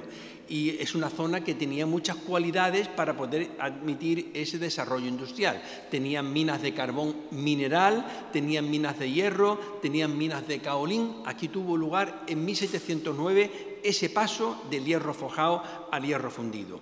Aquí tuvo lugar también algo muy importante. Se construyó el primer puente de hierro de la humanidad. Por eso esta zona se llama el Ironbridge. En 1773 cumplió un cometido muy importante: poner en comunicación ambas riberas de esta comarca sin interrumpir el tráfico fluvial. Todo tiene su fin, y cuando aquello dejó de ser rentable, decayó esa actividad industrial, también decayó la economía y la sociedad de esta zona, hasta que fueron reconvertidos al uso de lo que hoy día llamamos el turismo industrial. Comenzaron en 1959, en primer lugar, con un museo destinado al hierro, precisamente porque descubrieron mediante la arqueología industrial el lugar donde Abraham Derby había dado ese paso importante, y luego pues se ha complementado con otros usos, otros museos, incluyendo también Bleach Hills, que es un pueblo victoriano que se ha adaptado, donde los que te atienden pues están vestidos de la época, y esto ha tenido una gran acogida, sobre todo por el público familiar. El segundo ejemplo es New Lanark, también está en el Reino Unido, en esta ocasión en Escocia, donde si hablamos simplemente de que era una fábrica de textil que utilizaba pues la waterframe, sería una más de las muchas que hubo. Si no llega a ocurrir, porque aquí es donde tuvo lugar un hecho muy importante, ya que fue donde Owen aplicó un sistema de gestión de la empresa no basado en la explotación del obrero, sino que demostró que se podía ser rentable, que se podía ganar dinero sin necesidad de caer en eso. Es más, llevó a cabo un sistema de digamos, de paternalismo burgués, puesto que creó escuelas donde los hijos de los obreros y los propios obreros podían también formarse. Aplicaba el uso de la energía hidráulica. Pero claro, la materia prima venía en ocasiones de la India, en ocasiones de Estados Unidos, con lo cual resulta que su rentabilidad estaba puesta en entredicho, de forma que en los años 70 no hubo más remedio que cerrar y las instalaciones, que fueron modélicas en su momento, acabaron, como ustedes pueden ver, totalmente en estado de ruina. Hasta que se creó un trust, le llaman los ingleses, una fundación que logró la restauración de esos espacios y finalmente abrirla como espacio de visita, como espacio de museología, donde se ha utilizado también, en este caso, la holografía para proyectar en el espacio imágenes que nos explican cómo funcionaron estos lugares cuando estaban todavía funcionando como espacios industriales. Algo que los propios colegios de la zona pues les gusta visitarlo y vestirse con el uniforme que el propio Robert Ewen había diseñado en su época. En tercer lugar es el que tiene por nombre Manufactura y se encuentra en la ciudad de Łódź, en Polonia. Esto se benefició en un momento de la suerte que tenían de no pagar impuestos para poder exportar a Rusia. Así que desde Polonia estuvieron suministrando textiles. Esto transformó una ciudad medieval en una ciudad industrial, donde además un promotor, un inversor judío, Polanski, creó una gran industria con más de 6.000 trabajadores. Vean ustedes arriba la fotografía de la época a través de esa gran portada donde a diario entraban los trabajadores que ponían en funcionamiento una industria textil de unas proporciones realmente magníficas. Él tenía allí su propia vivienda, actualmente es el museo de la ciudad, funcionaban pues con esas telares que producían los materiales y cuando, bueno, pues digamos que ya dejó de ser rentable, sobre todo a partir de la caída del Comecon, que era como la Comunidad Económica Europea, pero en el ámbito de los países soviéticos, pues dejó de ser rentable y cerró. Bueno, pasaron años de abandono, pero finalmente fue un conglomerado empresarial anglo-francés el que compró estos espacios y aunque sí es cierto que se demolieron algunos de los edificios, otros fueron recuperados, rehabilitados y reconvertidos en un espacio de ocio, lo que los americanos le llaman un mall, porque aunque es verdad que tienen un pequeño museo industrial, actualmente acoge espacios comerciales, restaurantes, heladería, hasta lugares donde se toma el sol como si fuese la playa, porque este es, por antonomasia, el espacio de ocio, no solo de la propia ciudad de Łódź, sino también de todo el ámbito de influencia que tiene la ciudad. La portada, que ha sido modélicamente restaurada, es donde entran ahora los visitantes y los turistas, y hay también un hotel de 4 estrellas que se ha rehabilitado, manteniendo incluso las columnas y las poleas que nos recuerdan que ese lugar era antes un espacio industrial. El cuarto espacio que proponemos no es mucho más conocido de cercano, es Matadero, se encuentra en Madrid, es un gran conglomerado que se construyó entre 1921 y 1924 por Luis Bellido, siguiendo el modelo alemán, con edificios independientes, cada uno por una función, disponían además de un tren interior para poder comunicar todos esos espacios, luego fue ampliado nuevamente en 1934, ya en los años 80 comenzaron a destinar algunos edificios a juntas de distrito y a otras funciones, hasta que en 1996 la normativa europea de tipo sanitario era incompatible con este mismo uso y acabó cerrando en este año. Pero ha sido reconvertido en algo que ha tenido muchísimo éxito. Matadero ha sido un modelo de actuación cultural donde tenemos exposiciones, proyecciones cinematográficas, tenemos danza, tenemos todo tipo de actividades culturales muy diversas que ahora mismo donde van los madrileños a consumir cultura es precisamente a este lugar. El último ejemplo que hemos cogido, el X Factory, se encuentra en Lisboa. Aquí tenía su sede inicialmente una gran industria textil que estuvo funcionando durante muchos años y que, como ocurrió en muchas ocasiones, deja de ser rentable, su tecnología se queda obsoleta, cierra pero allí permanecían los edificios y también parte de su patrimonio mueble. Bueno, pues los inicios fueron muy modestos. Fue una arquitecta la que promocionó primero el alquileres a pequeñas funciones y finalmente algo muy romántico, que era el intercambio. Yo soy diseñador, te diseño la página web, a ti que eres dentista, y tú a su vez me das un servicio al respecto. Y finalmente acabó en un modelo que nos recuerda mucho a la recuperación del Soho en Nueva York, porque aquí se establecieron todo tipo de espacios de cultura y de ocio, desde restaurantes, espacios expositivos, restaurantes con una estética muy especial donde estamos comiendo en una mesa cubierta por un hule, que es donde comían los trabajadores en la época en la que esto estaba funcionando, y solo tenemos que ver algunas imágenes para darnos cuenta que esto realmente ha arraigado y ha tenido éxito en la sociedad. Vemos esa librería, por ejemplo, ahí estaba establecida una rotativa de un periódico y ha mantenido muchos de esos espacios, solo que ahora a esta nueva función. Todo parece muy bien, pero ¿cómo lo percibe la ciudadanía? ¿Qué percepción o qué valoración tienen de estos espacios? Pues para eso es por lo que vamos a explicar esta metodología que nos va a explicar mi compañero Marco. Muchas gracias, Francisco.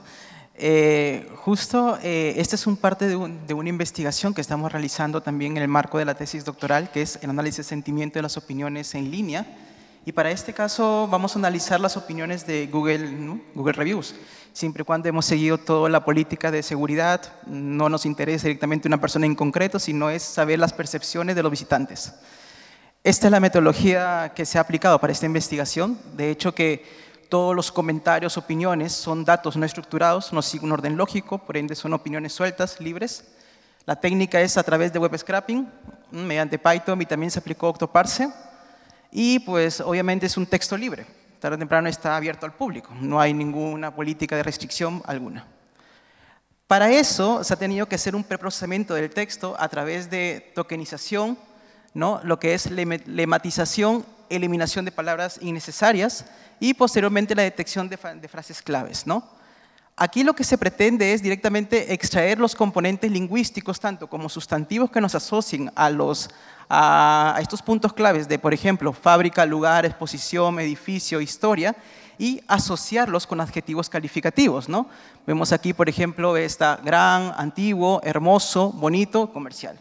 Y todo esto es a través de un software de origen japonés que se llama CacheCoder, que nos va a permitir hacer asociación de palabras y lo que es escalamiento multidimensional de palabras. En total, se extrayeron 3.524 oraciones, que corresponde a 45.138 palabras. Resultados. Ok, esta es una nube de palabras que se ha extraído en torno a estos términos, ¿no? Aquí vemos unas 150 palabras con una mayor frecuencia. Y hemos obtenido las primeras 60 palabras, ¿no? Mientras más asociación tenga, de hecho que, por ejemplo, el término antiguo es el que más asocia, por eso es la palabra que más, por así decirlo, enfoque tiene en toda esta nube de palabras, es, siguiente por favor. Por ejemplo, en estas 5 primeras palabras son lo que refleja el equilibrio entre legado histórico y modernidad a través de la percepción de los usuarios, ¿no? Vemos que está aquí antiguo, único, moderno, impresionante y vibrante. Posteriormente, también se ha también se ha detectado algunos términos que reflejan un impacto sensorial positivo generado por la visita, indicando una aceptación favorable hacia la arquitectura, los objetos y piezas del patrimonio mueble industrial expuestas o reutilizadas en estos espacios, ¿no? Vemos aquí que está la palabra hermoso, grande, original, recomendable, diferente, cool, muchas palabras dice cool, unos términos que nos llaman mucho la atención, obligatorio, directo, fabuloso, espacial y estratégico. Bueno, hay otra, por ejemplo, también que evidencia la funcionalidad social, ¿no? De estos recursos, destacando su accesibilidad y valor como bienes culturales integrados a dinámicas recreativas y pedagógicas. Y, pues bueno, ya voy yendo con el tiempo, este último gráfico es muy interesante porque aquí se han obtenido 8 grupos, 8 agrupaciones de contenido a través de este gráfico, que es el escalamiento multidimensional de palabras, ¿no? ¿Sí? Por ejemplo, en la primera es directamente la que está ligada a arquitectura e infraestructura, ¿no? ¿Qué significa eso? Que mucha gente resalta este contenido de estos recursos, el componente del factor arquitectónico, ese primer impacto. Esta agrupación parece describir las características predominantes de dos recursos, que es la manufactura de Polonia, tal cual ha dicho Paco, que no impresiona, impacta su arquitectura misma, y el X Factory Portugal, desde donde las antiguas infraestructuras industriales han sido transformadas en centros de mixtos de ocio, consumo y cultural. Ahí vemos las palabras, yo creo que cuando ya tengan la comunicación van a traer a un mayor detalle, pero siguiente, por favor. La estética y paisaje también está muy comprendido en esas opiniones, de hecho que en este grupo demuestra una percepción estética relevante en torno a Ironbridge, que es en Inglaterra, y New Lanark en Escocia, caracterizados por su localización en entornos naturales o fluviales en sus funciones museísticas. Sin embargo, en este contenido, en este grupo, en esta agrupación, resalta el término hierro. Siempre van a ver el término hierro. ¿Qué significa? Que los visitantes resaltan ese factor de los materiales y su correcta sinergia con el ambiente, siendo una parte relevante en los paisajes culturales. Cultura y ocio, en el cual la tercera agrupación se encuentra vinculada a las experiencias culturales de ocio y vida urbana, los cuales describen la oferta cultural en torno a Matadero Madrid y el X Factory. Satisfacción general, ¿no? Hay un alto nivel de satisfacción de los visitantes por el impacto, por lo que significa estos lugares, y esto es una apreciación que en efecto vemos que estos lugares sí que han tenido una apreciación positiva, cuyas opiniones son parte de ese testimonio positivo, ¿no? Experiencia paisajística también es un componente que muchos usuarios resaltan, que es directamente que está vinculado con la segunda agrupación. Y pues bueno, dimensión social y participativa. Creo que esto puedo pasarlo y vamos directamente a las conclusiones. Y consumo alternativo. Yo creo que esto, no hay un mayor detalle en la comunicación en sí, pero lo curioso de esta metodología, y también ya hemos venido implementándola tanto en Patrimonio Industrial Minero, en una conferencia anterior y también en los museos, es que es directamente necesario saber la opinión de los usuarios. A modo de conclusiones, en estos 5 recursos que hemos analizado en esta exposición, es que el público combina la apreciación histórica con valoración de la innovación cultural. La autenticidad, que es la maquinaria, herramientas, arquitectura original, es clave para la conexión con la memoria industrial. Todo son a través de opiniones que están en línea. La estética y el paisaje potencian la experiencia sensorial y emocional. Se valora la diversidad de actividades, que es compras, ocio, nocturno, arte, exposiciones. Para que nos guste o no nos guste, pues son los usuarios que valoran ese tipo de oferta que hay en estos espacios. La accesibilidad y gratuidad refuerzan la aceptación social y hoy en día hay que también ser un poco objetivos con este tipo de opiniones, porque se habla de reputación online y queramos o no, para que un recurso tenga un éxito, pues hay que tener una buena imagen en lo que hoy día son las opiniones en línea. Y con eso acabamos nuestra exposición.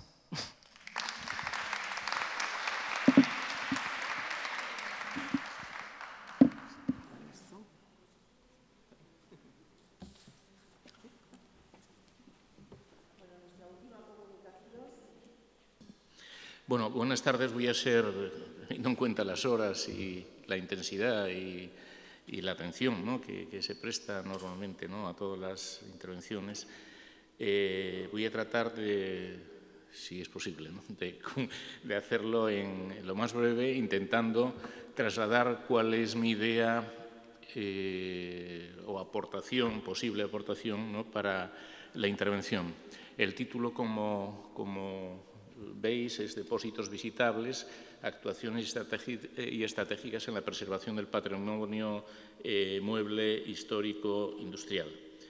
En este sentido, el otro día en un comentario también con un ponente trataba de cuál es la cuestión. Es plantearse estrategias de acción o de actuación a nivel inmediato o a corto plazo, atendiendo a una circunstancia que lamentablemente vemos el día a día.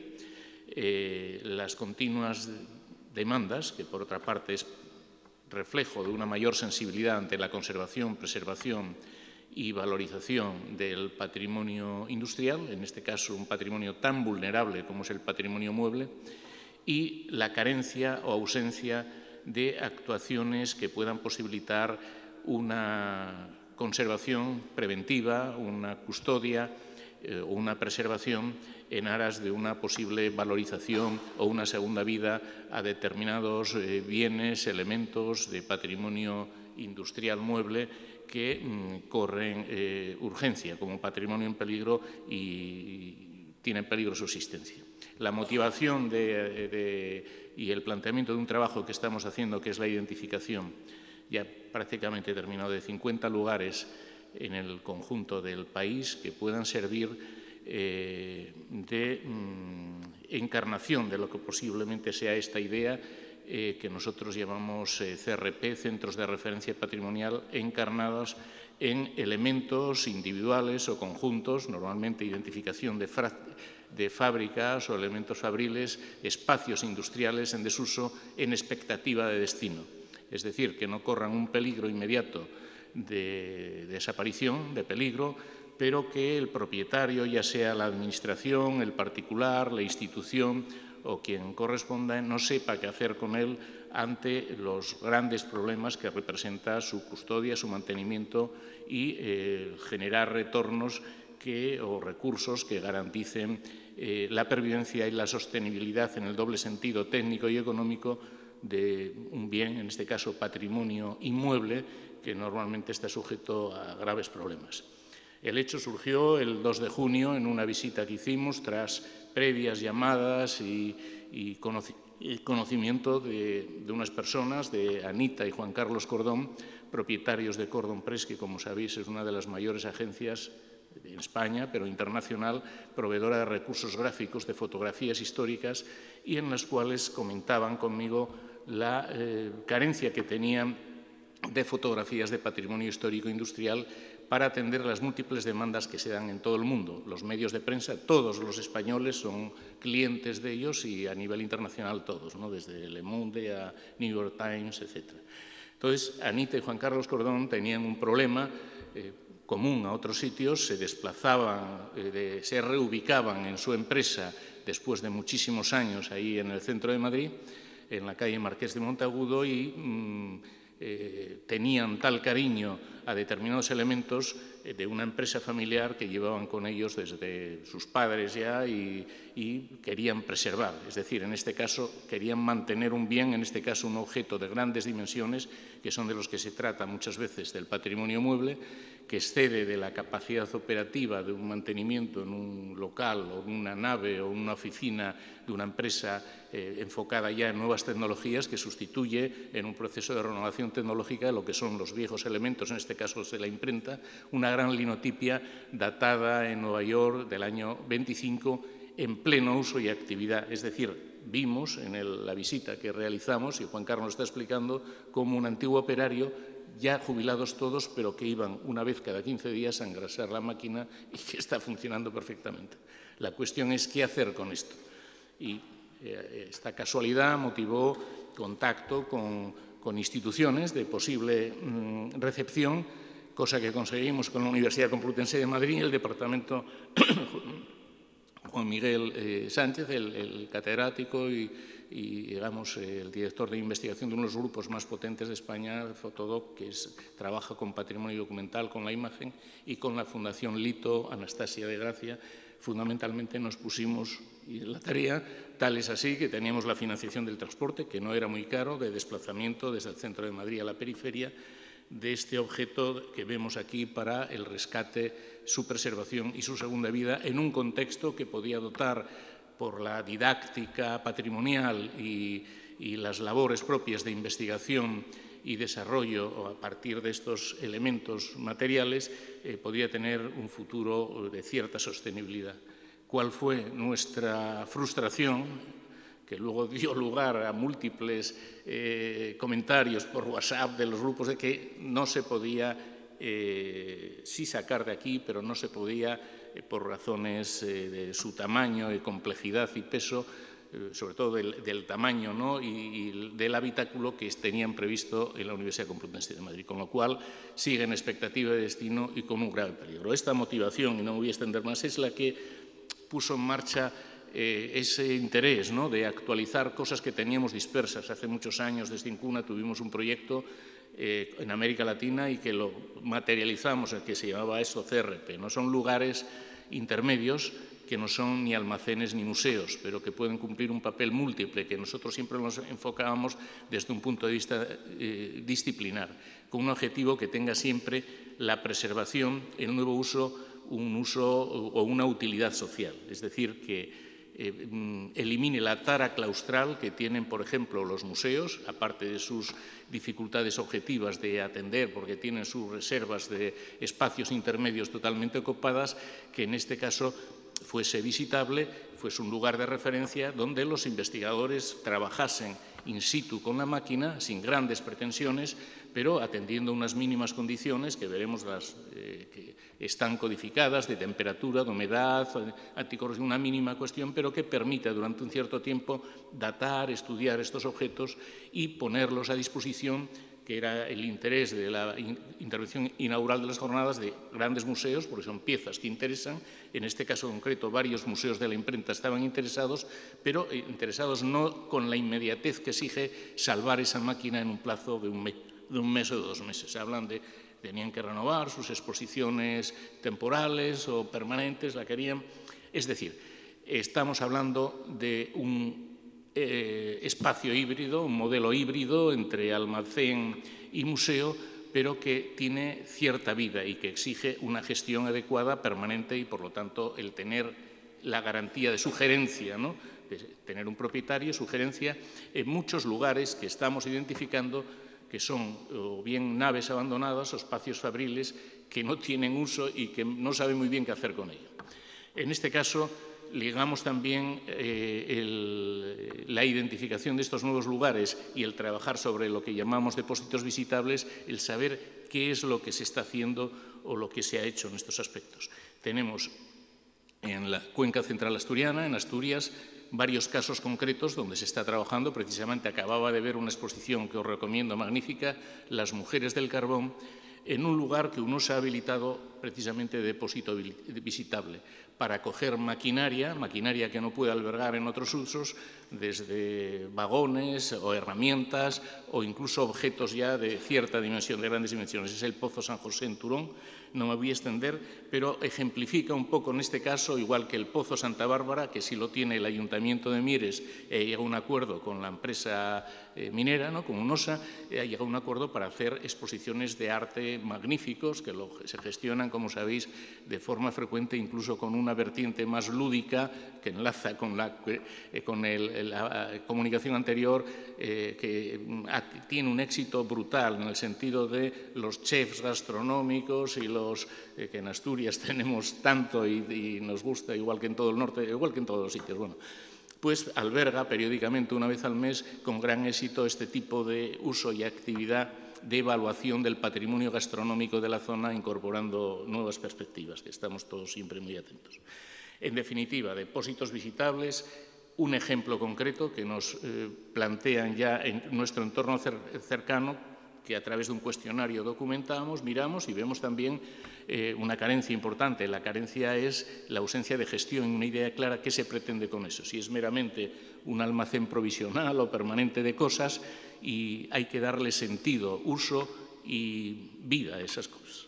Entonces hablamos de depósitos visitables como una intersección entre lo que es la conservación, la educación y la reutilización de antiguos espacios industriales. Espacios que necesiten también ciertos criterios museográficos acondicionados que cumplen una doble función, como digo aquí: el garantizar la preservación técnica para actuar sobre ellos y también abrir posibilidades, sobre todo, de acceso a la comunidad, de acceso público. Y no logro pasar, no sé qué me pasa aquí. A ver. Y en este sentido, la contextualización de estos depósitos visitables es que sean abiertos, que contengan un componente, una proyección educativa y que sean de transparencia informativa, que la gente sepa que existe eso ahí, que puede donar cosas, que puede utilizarlo también y realizar sus actividades en ellos, y huir, como comentaba, del concepto más clásico de almacén e incluso del espacio intermedio del museo, que, como digo, tiene unas limitaciones que estamos viendo, luego pasaré muy apresuradamente con los museos que hemos visitado y que hemos visto, ¿no? Es decir, que no se ha cerrado, que en este caso los espacios, como sabéis, o muchas reservas que tienen los museos no son visitables y que sirven un poco para, digamos, no cumplen en algunos casos esa labor de investigación técnica y demás, ¿no?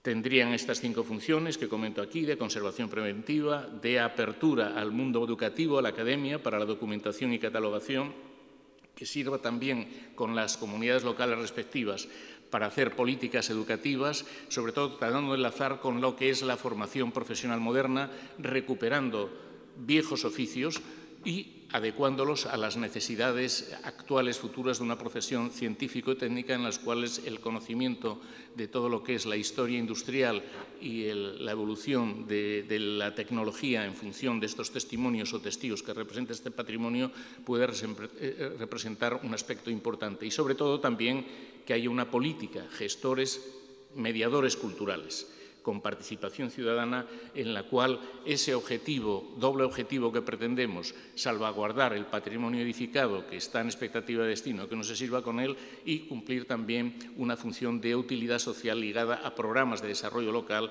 en los ayuntamientos, en las comunidades o en las regiones respectivas, ¿no? Estos criterios, obviamente, necesitan, como en todo, recursos económicos, pero sobre todo una idea clara, saber qué se quiere hacer con eso, qué personas se necesitan y para buscar después los recursos económicos que, no me voy a extender, en la comunicación lo tenéis, hay 2 programas europeos identificados en los cuales tenemos experiencias internacionales, incluso en uno de ellos ya hemos participado, ¿no? Es una diferencia fundamental de lo que estoy hablando, no es un depósito cerrado y que sobre todo exige esa cierta intervención y participación de profesionales en la museografía, en unos planes de señalética interpretativa para hacer visitas, ya sea semanales o mensuales, abriéndose a los centros educativos, en los programas que tenemos de escuelas viajeras o en otros desde el punto de vista más profesional técnico con colectivos, colegios profesionales, etc. Exige también un diseño, una museografía, un diseño del mobiliario que sea dual y sobre todo el relato que se dice tanto, ¿no? Narrativas parciales, muy concretas, sabiendo que estamos hablando de un patrimonio mueble industrial que tiene unas características diferentes a otros, ¿no? En este sentido, resaltamos 4 experiencias interesantes, que no me voy a extender en aras, pero que, bueno, en la comunicación o comentando veréis. Una es algunas porque ya se están extendidas y expuestas de forma mucho más rigurosa de lo que podía y concreta de lo que podía avanzar yo, ¿no? Una es la térmica cultural de Ponferrada, es la fase 2, es Compostilla 2, ¿no? No estoy hablando del Museo de la Energía, del Museo del Carbón, sino de la térmica, que tiene una experiencia interesantísima que es la recicladora cultural.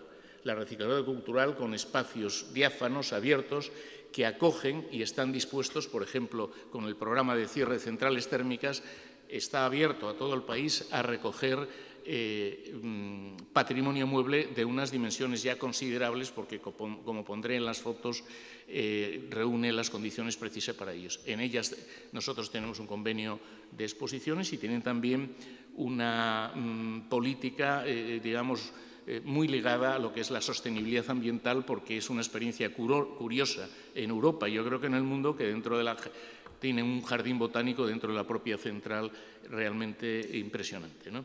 Otra parte es lo de Orconera, que eso Maya sabe muchísimo más que yo y además los puse ahí, por eso le comentaba. La experiencia de lo que hoy es Orconera Luchana, ¿no? que recoge lo la experiencia anterior, ¿no? del Consón y la Antegia, ¿no? que tenían el cambio, la nueva ubicación, pondré alguna imagen, pero es otra experiencia donde recoge, o en principio había más de 2.000 piezas, ¿no? que habíais, hay un estudio de ABIOP del año 2018, creo, que trata sobre eso.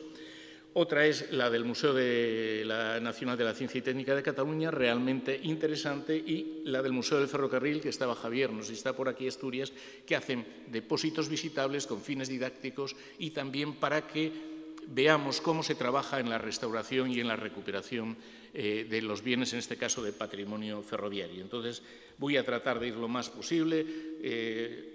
Otra quinta experiencia que ya fue expuesta en la conferencia inaugural, interesantísima, la del MUNCID, que nosotros conveniamos incluso con ello, con un programa que tienen que piezas con memoria, que son audiovisuales también con ellos, pero que en principio, no voy a contar aquí, ya es del año 86, cuando trabajaba yo en el INI, nos obligaban a todas las empresas españolas a donar ya máquinas, alguna pieza y una maqueta para una gran exposición que coordinaba Jordi Nadar y Jordi Maluquer de Motes, que es sobre la industrialización española. Yo creo que es el trabajo más interesante que se hizo, fue en el año 87, cuando se puso en valor. En definitiva, estamos hablando, y comento, voy a poner las fotos rápidamente, lo de Orconera, lo del Museo del Ferrocarril, lo del NACTEC de Cataluña, y aquí tengo una relación, pero que podéis ver ahí, de los museos o los espacios industriales que cumplen esa función de depósitos intermedios y que pueden tener vocación en algunos casos de depósito visitables, con su experiencia concreta, enfatizando el programa de España y Portugal, sobre todo de lugares también como el Museo de la Electricidad en el Techo y sus déficits de beneficios del textil en Covillá y otros, ¿no? Este es un trabajo que por sectores productivos, y termino ya, Pilar, enfatizamos o damos más importancia en estos 6 sectores: el ferrocarril, la minería y energía, el textil, la agroalimentación, las artes gráficas, que fue el que motivó este interés, lo de la imprenta que comentábamos, y por la parte científico-técnica y universitaria, y hicimos ese tipo de trabajo con un cuestionario, con fichas y con unos resultados que tienen estos ítems: la dimensión educativa y social, el planteamiento nuestro, que es de laboratorios de memoria, que pueden ser aulas, los depósitos visitables, con una potencia didáctica realmente impresionante, en algunos casos incluso mayor que un museo, desde la impronta de la lectura de la máquina o del lenguaje de las máquinas, que se hablaba también en la ponencia de Amaya y en otras comunicaciones que están presentes, el papel que para mí es fundamental para establecer, que es el tema de los STEM y de los oficios, la formación profesional, la ligación a eso, el tema de la memoria del trabajo, es poner en primer término no las máquinas ni los edificios, sino las personas. Las personas son la clave, los que hacen mover el mundo, y con programas de historia oral, de archivos sonores y visuales, de ciudadanía, una asignatura que debía haber de ciudadanía patrimonial, en muchos casos, el proceso inclusivo que conlleva este tipo de cuestiones, de poner en valor centros de referencia que no son museos, en sitios alejados de la geografía y en comarcas que están en zonas periurbanas y alejadas de los centros de dinamización urbana y territorial española, y hacer de los depósitos visitables, en este sentido, de centros de referencia patrimonial, un dispositivo culturalmente, un lugar de reconocimiento, inclusive un lugar de reconocimiento y con una proyección externa importante que cumple una función comunitaria, que presenta un modelo alternativo al simple almacén, con estas fotos que tenemos aquí de lo que es la recicladora cultural y la térmica cultural, donde una de las mayores centrales, ahí es donde nació la empresa Endesa precisamente, y sus primeras oficinas, que sí tienen un uso administrativo, es la Mancomunidad del Bierzo, pero cumplen o intentan cumplir un papel en este sentido, ¿no?, de reutilización sostenible de espacios industriales, dando y afrontando los retos que exige el rescate, la salvaguarda, la urgencia del patrimonio industrial mueble, estableciendo este tipo de actuaciones, como comentaba y siempre hablo de activistas patrimoniales, poner en candelero ya la urgencia, porque si no, de establecer este tipo de modelos, porque si no será un voluntarismo en que seguiremos como Gramsci en el pesimismo de la inteligencia y el optimismo de la voluntad, pero de lo que se trata es de hacer cosas concretas y con los avances de estos 20 o 30 últimos años en la consideración del patrimonio industrial como un bien cultural de primer orden que está en la agenda política, en la agenda social y que, al contrario, en años anteriores permite mirar con cierto optimismo el dar un futuro a nuestro pasado. Entonces, disculpar y era un poco lanzar esta idea, ¿no?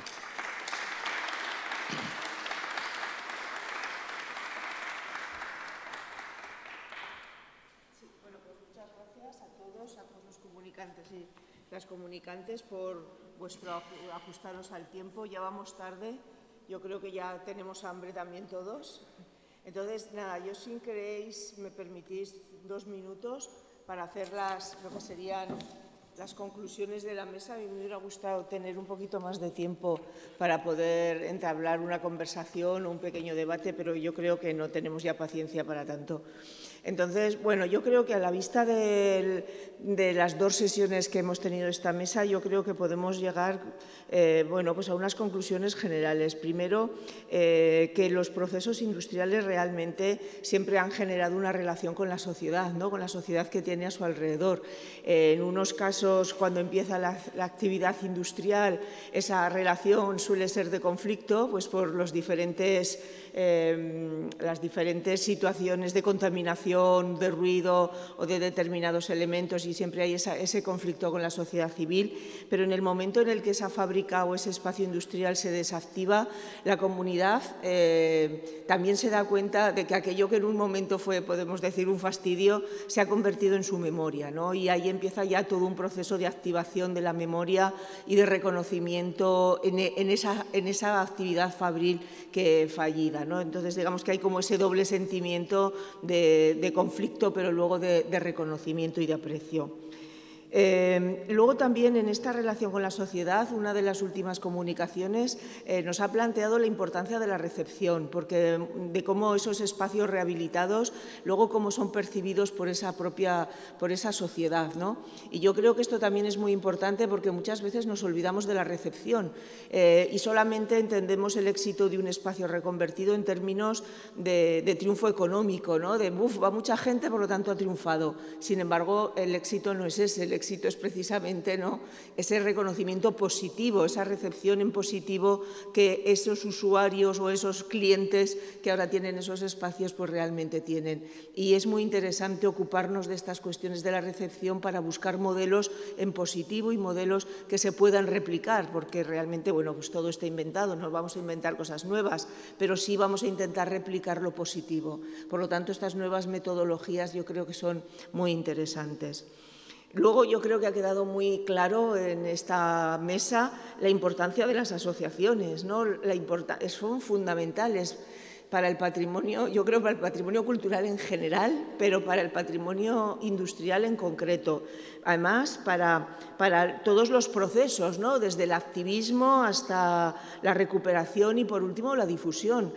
Y vemos que la situación de las asociaciones, bueno, por un lado están las asociaciones pues a lo mejor más recientes, más humildes o que no tienen una trayectoria tan larga, en la que el trabajo es muy solitario y muy con poco apoyo de la Administración, porque las Administraciones siguen estando muy reacias a entender que el patrimonio industrial es un bien cultural y que por lo tanto hay que invertir en él. Se sigue cuestionando gastarse dinero en el patrimonio industrial y no se cuestiona gastarse dinero en el patrimonio religioso. Y eso tiene que cambiar, es decir, de la misma manera que nos gastamos el dinero en lo religioso, nos lo tenemos que gastar en lo industrial, porque forma parte de nuestro acervo cultural al mismo nivel uno que otro. Y bueno, pues hay esas asociaciones que luchan un poco en solitario y que muchas veces, bueno, pues pueden caer en el desánimo. Y luego están las asociaciones de buenas prácticas, ¿no?, que ya son referentes para todos, con el caso vasco o con el caso catalán y también con Incuna, aunque no se nos ha hablado de ella. Pero bueno, son asociaciones que nos enseñan y que son modelo para estas otras pequeñas asociaciones. Yo creo que en el caso vasco es uno de los pocos casos que tienen la suerte de que la Administración está con ellos, ¿no?, y que van de la mano, que van... O sea, es una relación horizontal, cosa que no se sucede en otras, y eso les ha permitido no solamente trabajar el activismo, sino también todo el proceso de recuperación que están llevando a cabo y que ya tiene una larga trayectoria. O sea, de nuevo, la importancia de la Administración. La Administración no se puede ignorar y las asociaciones no pueden trabajar en solitario, porque sin la Administración es la que tiene las herramientas al final para que todo el proceso llegue a buena medida.